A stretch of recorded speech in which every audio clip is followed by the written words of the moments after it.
and gentlemen, welcome to Community Forum Time. No, that's the wrong deal. This is Channel 23, The Faces of Carlsbad. You see, when you get as old as I am, you forget exactly where you are. But anyway, we're very pleased to have a wonderful gentleman with us today, Mr. Dave Sepich. Dave? Nice to be here. Thank you very much. My pleasure, because trying to sometimes to get people to be featured on television, they get nervous. And I've asked a few of ladies that, and they'll say, oh, I don't think so. And I ask a few men, and they say, oh my, I would faint. But it's so nice to have you here. Well, thank you very much. And as I've told all these people in the past, we go back into your grandparents, where they came from, and then your parents, and then where you were born and raised, and we'll go on from there. Is that okay? Well, that sounds great to me. It's a pretty extensive story. I'm not sure how much in depth you want me to go, but I'm actually full-blooded Croatian. My grandparents on both sides of my family migrated to the United States back around the turn of the century, 1904, 1907. They were all in agriculture, farming and stuff in Croatia. And then at that time, the coal mines were really firing up here in the United States because the production of steel was getting real big. And so they came to this country. My grandfather on my mother's side came over in 1904, and he ended up in Raton, New Mexico, working in the coal mines. Actually in Dawson and Kaler and a lot of those little towns that don't exist anymore. And then a few years after that, my father's family came from Croatia in 1907. So they all worked in the coal mines in northern New Mexico, as did my father when he worked up there for a long time, and then he actually worked in Wyoming for several years during World War II in the coal mines, and then he ended up back in Raton, and then in 1960 he moved to Carlsbad to work in the potash mines. And that's when I came to Carlsbad. I was 6 years old and grew up here, loved Carlsbad. Used to have so much fun down at the beach. And you know, it's so funny to me that every kids today have to have a water park and all this stuff. Oh, I know. And you know, we have such great memories of going down there summer days and spending all day at the beach and having so much fun. And you know, I wouldn't have traded that for any water park in the world. So, but it's been great growing up in Carlsbad. We've really loved living here. Went through high school, played football, and then when we graduated, I graduated, my wife was a year younger. We ended up going to Arizona State. Out there well, I was out there for 4 years. Well, we were both out there for 4 years. And then ended up going to Lincoln, Nebraska. Spent a short time in Denver in a training school, but worked for a company that managed hospitals. And I was an administrator in a hospital in Lincoln, and ended up going to work for a company that did janitorial service. And they had a branch in Lincoln, Nebraska, and I went to work there. And then they promoted me to operate their Dallas branch. Now tell me about janitorial service. What exactly? Well, most of our accounts, our businesses were commercial buildings, a lot of like county buildings, city buildings. A lot of the commercial establishments that were like Woodman Accident and Life building. You know, it's a great big multi-story building. And of course in Dallas it was all kinds of different buildings, but mostly commercial. We did cleaned a lot of places like Abbott Laboratories, where we had to do clean room cleaning and stuff like that, plus the offices and things. And then we decided at that point I really wanted to come back to Carlsbad, and I really wanted to go into business for myself. And I had done a really good job for that company, and they were very generous to me, but I felt like if I was going to put in all that work and time and effort, I might as well be the one that reaps the benefit. Oh, absolutely. Yeah, so we came back here in 1982, went to running springtime cleaning services, started janitorial service. Springtime was originally just carpet cleaning, and then we started doing janitorial service, and then we branched out in '87. I started a supply company selling janitorial supplies, and we sold that company in 2012. But we still operate springtime cleaning services. I see. And so I'm not quite retired yet. Don't really think I want to retire, but it has given me time to do a lot of other things in the community, which I really love.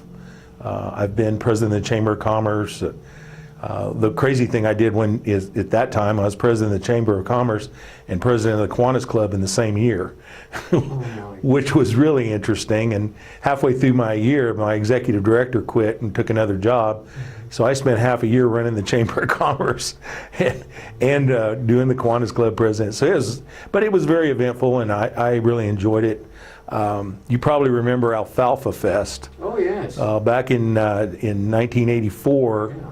The Chamber had decided, I'd been involved with the Chamber for about a year, and they were looking for an event that they could have in the off tourist season that would bring people to Carlsbad. And so I came up with celebrating our alfalfa industry, and I started Alfalfa Fest. And I actually chaired that committee for 3 years, and then I turned it over to another person the fourth year. But it was quite an event. We still hold the record for the longest hayride in history. So Oh my gosh. Oh, it was real interesting because the event was at the Civic Center, but the hayride started at the beach. And we didn't know for sure how many people were going to show up for the hayride and the parade. But I can remember being on the radio with the people that were still at the beach organizing and getting people moving. I was at the Civic Center, and the parade was pulling into the Civic Center, and they still hadn't all left the beach. That's how long the parade was. Oh my gosh. And it was quite an event, and a lot of fun. And of course, after that, I got involved in the Carlsbad Department of Development, and I've been on the board there since the early 90s. I've been president of the Department of Development twice, which I'm not sure why I did that, but we had some goals that we wanted to achieve, and I'm still active in the Department of Development. And a few years ago, Governor Martinez appointed me to be New Mexico Department of Transportation Commissioner. So I'm one of 6 commissioners that oversee the Department of Transportation. And our district is this District 2 down here in southeastern New Mexico. I see. Well, you mentioned that you're not ready for retirement. I'm going to tell you something about retirement. You're going to be as busy, if you never thought you were going to be this busy when you're retired. Well, I think that's true. Of course, I think it'll probably the jobs will change somewhat. I probably won't be doing as much in my office, but I'll still be doing a lot in the community, for sure. You mentioned your family coming from Croatia. For the people who don't know exactly where Croatia is located, just tell them. Well, on the eastern side of Italy is the Adriatic Sea. Right. And there's Italy, of course, looks like a big boot.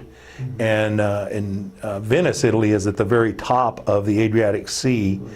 And then you have Slovenia, and then right below Slovenia on the eastern side of the Adriatic Sea is Croatia. And Croatia is actually several years ago after World War II, they took a bunch of countries, Bosnia, Herzegovina, Croatia, Serbia, and they made them all into a country called Yugoslavia. Right. Well, after the wars back in the early 90s, the countries divided back up again, and so they're all independent countries again now. So Croatia is one of the most beautiful places in the world. It's on the Adriatic Sea. It's got a gorgeous coastline.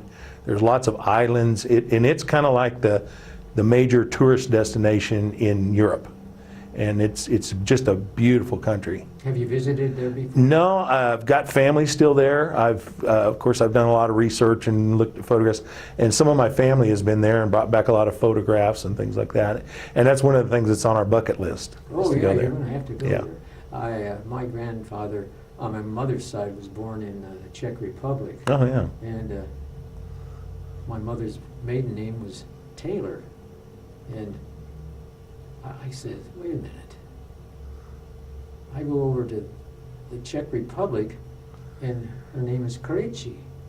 And I'm sitting there at the table with a lady guide, and said, I don't understand this. My mother was born in Cleveland, Ohio, and my grandfather's name was Krejci. And I said, when she married my dad, she gave her name as Taylor.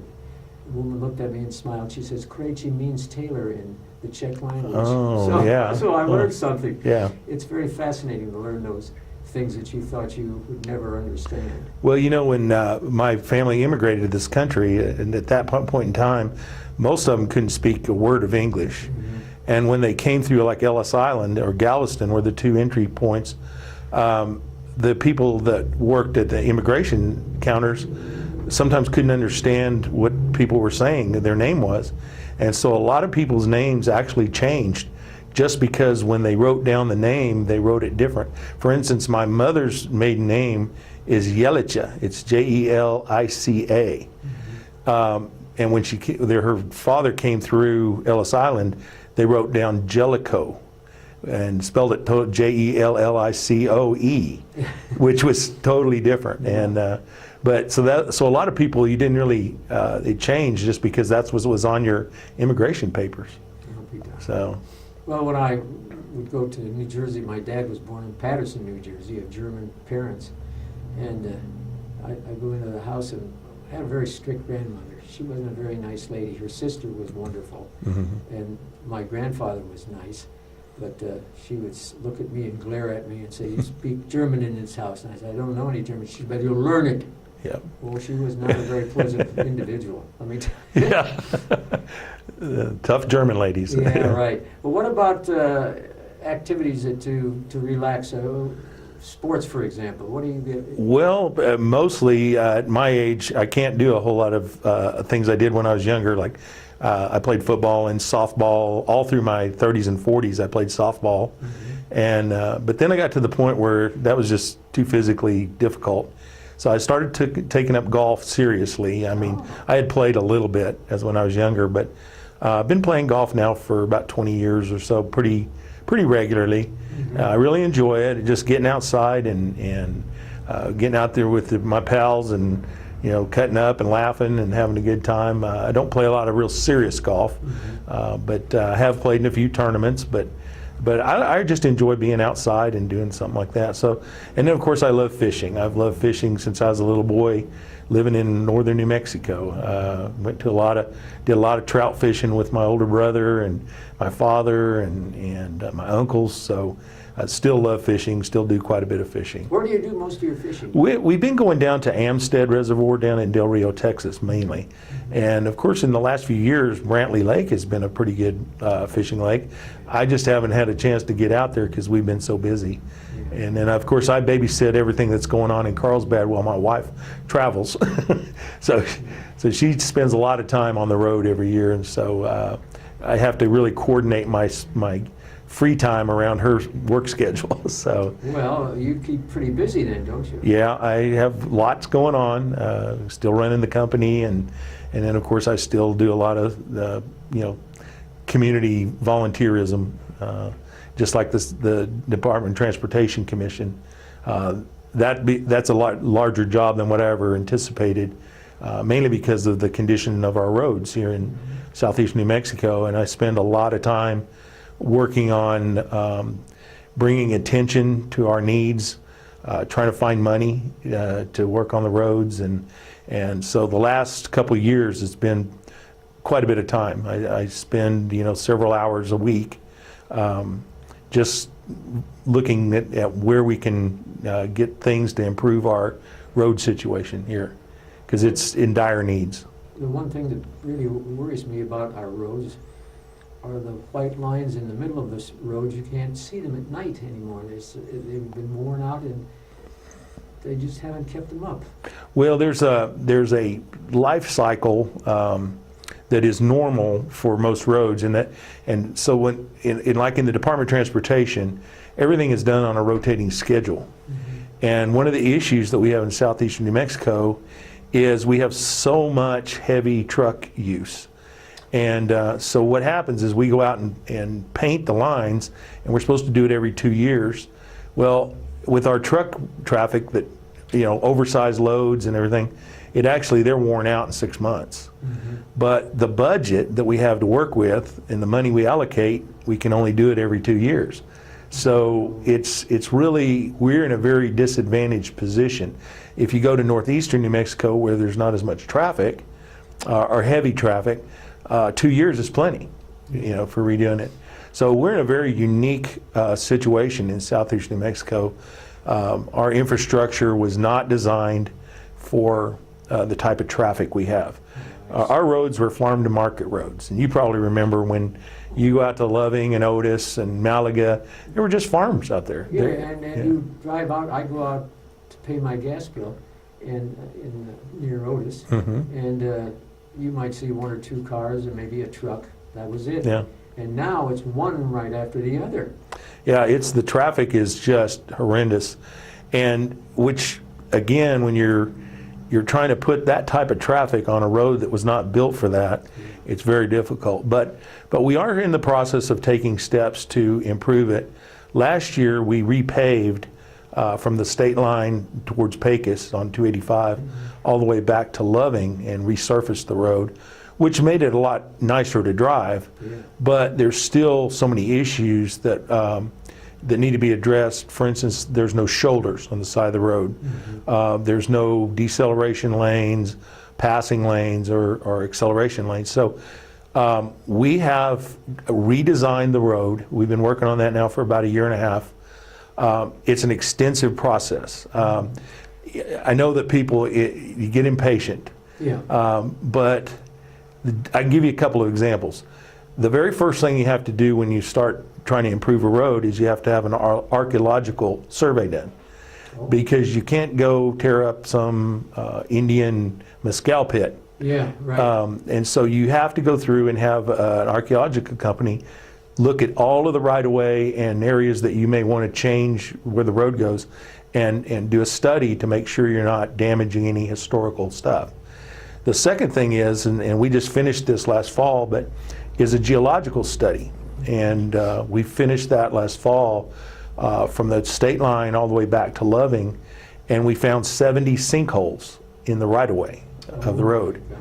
So when we improve the highway, we have to address all of those sinkholes, which is an extensive add-on to the project. But then they're just the time it takes to engineer and design how the road would be, where the intersections are. And now the federal government requires anytime we build a new road or recondition a road, we have to completely bring it up to the modern standards. We can't just go out and put asphalt down like they did years ago. We have to build the shoulders to specification. We have to have the correct drainage. We have to, everything has to be to the specs. And of course, the base of the road is a lot, I guess, more durable, heavier base to carry the heavy traffic that it carries. So it's quite expensive. It's about $2 million a mile to redo it. And then going down to 285, we have 2 bridges that are going to have to be replaced. One on the Delaware River and then one over the Black River.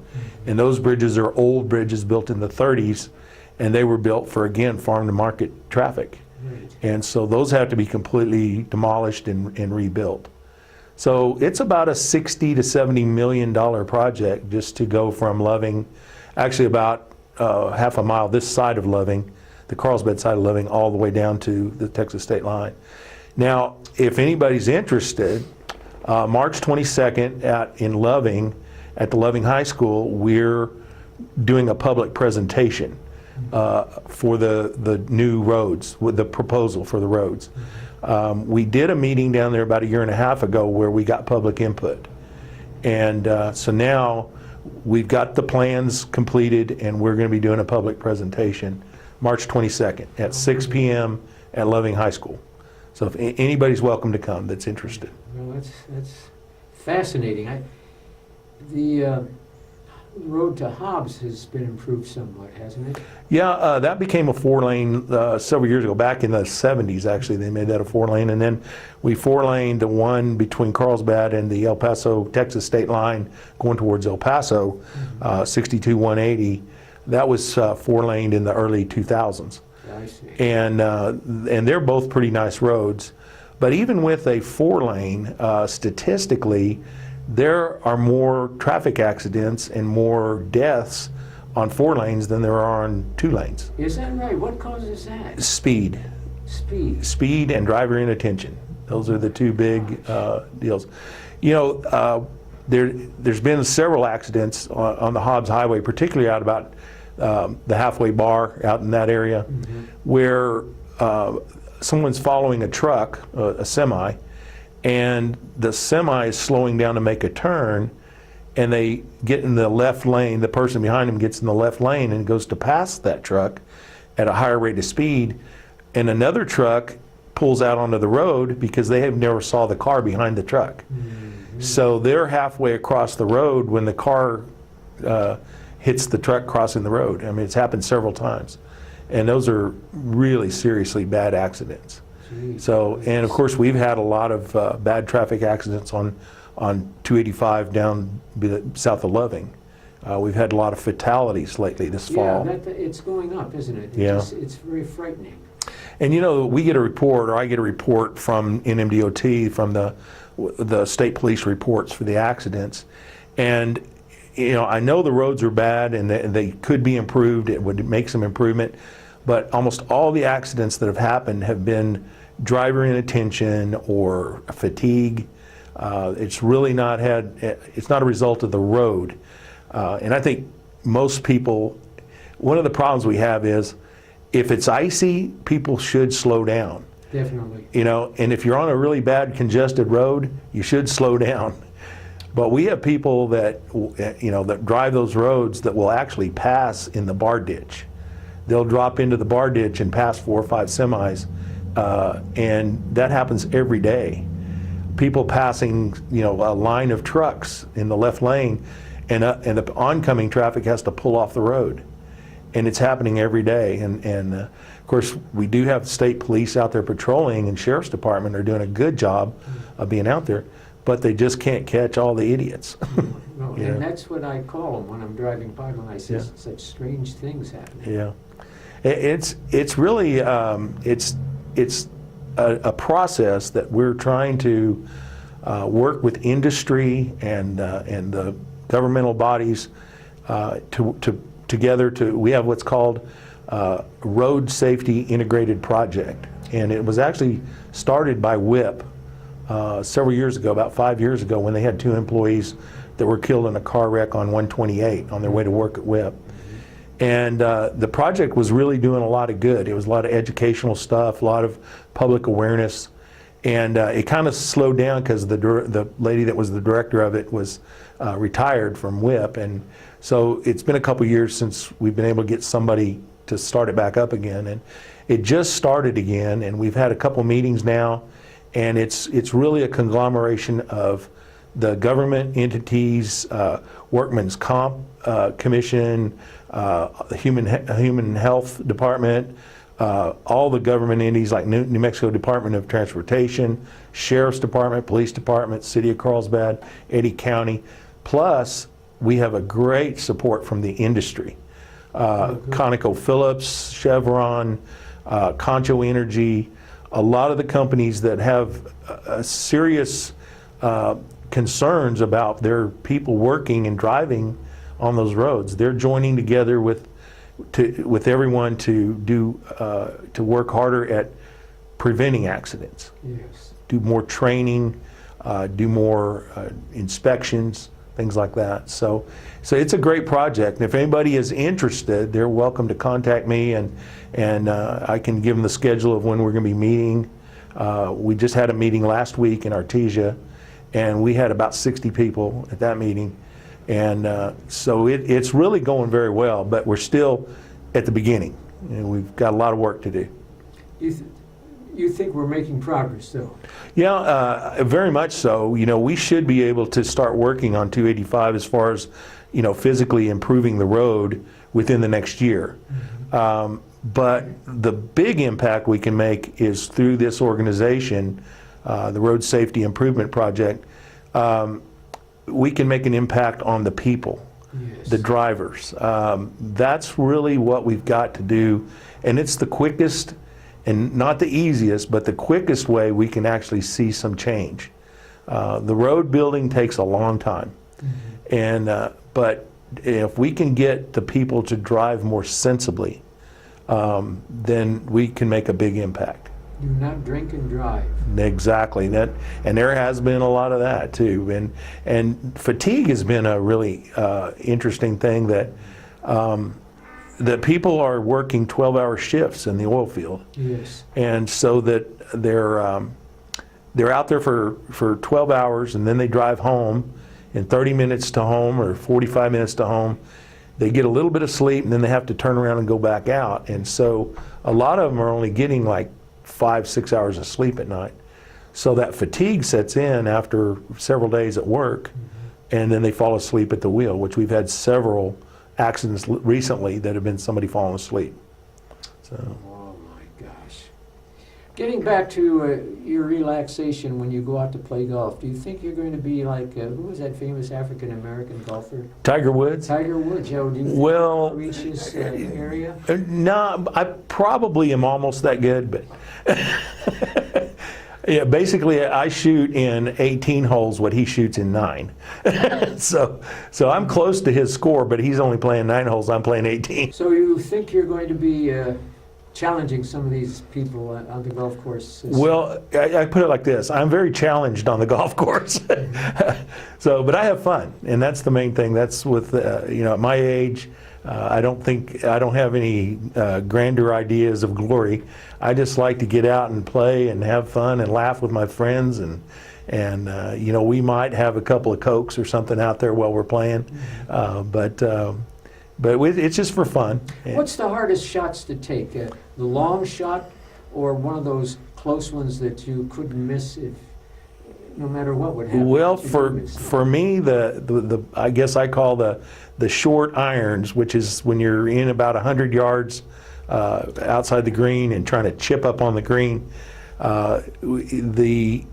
With golf clubs, every golf club you should be able to hit, and if you swing the same way all the time, you should hit each club a different distance. Mm-hmm. So like a driver, you should hit it, say, 250 yards, and then, but a pitching wedge, if you swing the same, you might only hit it 80 yards or 100 yards. Where it really gets difficult is when you have a 50-yard shot, and then you've got to adjust your swing, and you have to slow the swing down, or take a shorter backstroke in order to shorten the distance that club hits. And that's my challenge, is trying to hit those in-between shots. Well, I only played golf once in my life, and I don't know, it was on a 3rd or 4th hole, and I hit this thing as hard as I could to get there, and hit somebody on the head with the golf ball. And I said, that ruined my career right there. Yeah, that's not a good thing, but no. Oh, it was a tough day that day. Yeah. But you're young yet. You've got plenty of time to improve that game. I hope so. I hope that my health holds up, and that I have at least another 20 years that I can get out and do things, and I'm looking forward to it. Oh, you're a youngster. Yeah. Yeah, I look at all these nice people and I think, boy, oh boy, they really are so young. It makes me feel jealous that I can't retract 20 or 30 years. Well, I feel the same way too. I mean, I look back at some of the things that I wish I could still do. Yeah. And but your body just doesn't do what it used to do. No, it doesn't cooperate as much as it used to, right? Yeah, things like arthritis and back pain and all the other crazy things that you put up with. I've had to have both knees replaced. Is that right? Yeah, from playing football when I was in high school, and had several knee surgeries. I had 3 knee surgeries on each knee, and but you know what? I still don't regret playing football. It's been difficult in my later years, but I still have a lot of great memories. Did you work under Ralph Boyer? No, actually, I was here during Bill Waters. Bill Waters. The team I played on, 1971 Caven, we were undefeated. Mm-hmm. And so we had a really very good football team. Yeah. So. That had to be a great experience. Yeah. Great experience. Yeah. So you don't have much time just to sit down and relax, do you? Not really. Between the things I do as community service and the business, and then I'm the kind of person that always has to have a project. So I have several classic cars that I am restoring And then, of course, we're remodeling a house right now that we're going to be moving into. So my day's pretty full. Boy, I'll say it is. Gee whiz, that makes me roll in glee just hearing you talk. And I want to thank you for being our guest today. This has been fantastic. And you take care of your knees, take care of your back, especially when you swing that golf club. Oh, yeah, that's... You got to be careful of that with a back problem. Oh, yeah. And so anyway, we look forward to seeing you around town, and if people want to get in touch with you, how do they reach you again? Probably the best way would be just to call my cell phone number. It's 361-3283. If you can't remember that, it's 361-DAVE. 361 Dave. Yeah. Well, that's easy to remember, yeah. I already forgot the last four numbers anyway, so this way I'll remember that. Well, anyway, I want to thank you for being our guest. It's been a real pleasure having you here. Well, My golly. it's been a pleasure and an honor to be here, and of course, I've just always have so much fun talking to you that you're one of my favorites. Oh, well, that makes me feel good. And you have a lovely wife, too. Yep, she's great. Just knowing that I taught her at Sunset School years ago makes me feel good, because she brings a lot of joy into my life. And you do too, by well, now. thank you very much. Well, anyway, on behalf of all of us here at Channel 23, ladies and gentlemen, all I can say is goodbye and good luck, and have a wonderful year, and stay healthy, and get out and play some golf. You might see one of the most famous golfers in Carlsbad out there. Thanks a million, Nick. Okay, It was a real well, pleasure, thank you. by golly. All right, And we can thanks. keep talking.